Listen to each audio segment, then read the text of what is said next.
ইনশাল্লাহ আমরা মুন্সিগঞ্জ এককে সুন্দর করে সাজাবো, যেখানে কোনো নেশা থাকবো না, যেখানে কোনো সন্ত্রাস থাকবো না। ধান আমরা খাইয়া বাঁচি, ধান ছাড়া কোনো উপায় নাই। এবং ধানের বিএনপি আসলেই এই কৃষকদের উন্নতি হয়।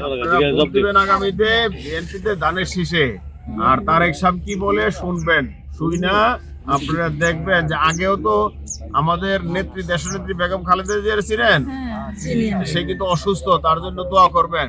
সে তো আপনাদের জন্যই এই যে এই আগের সরকার তার সাথে ফাইট করছে, আপনারা যেন ন্যায্য মূল্য পান, আপনাদের ভোটের অধিকার। আগে তো ভোট দিতে পারেন না, এই 17 বছর ভোট দিতে পারছেন, কেউ ভোট দিতে পারেন না, ভোট দেওয়ার আগেই ভোট হয়ে গেছে। তাহলে এই জিনিসগুলা আপনাদের জানতে হবে। সমস্ত শ্রমিক ভাইরা, যুবক ভাইরা সবাই যেন আমার সাথে কাঁধে কাঁধ মিলিয়ে ইনশাল্লাহ আমরা মুন্সিগঞ্জ এককে সুন্দর করে সাজাবো, যেখানে কোনো নেশা থাকবো না, যেখানে কোনো সন্ত্রাস থাকবো না। অধিক আগ্রহে আছে যে কখন ভর্তি দিতে যাবে। ইনশাল্লাহ আমি বিশ্বাস করি আগামী 12ই ফেব্রুয়ারিতে সবাই ভোট দিতে যাবে এবং সবারই একটাই মার্কা ধানের শীষ।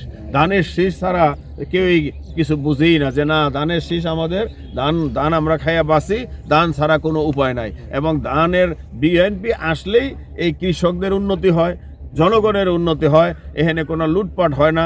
বিগত সরকার তো লুটপাট করে এই দেশে খালি করে ফেলাইছে।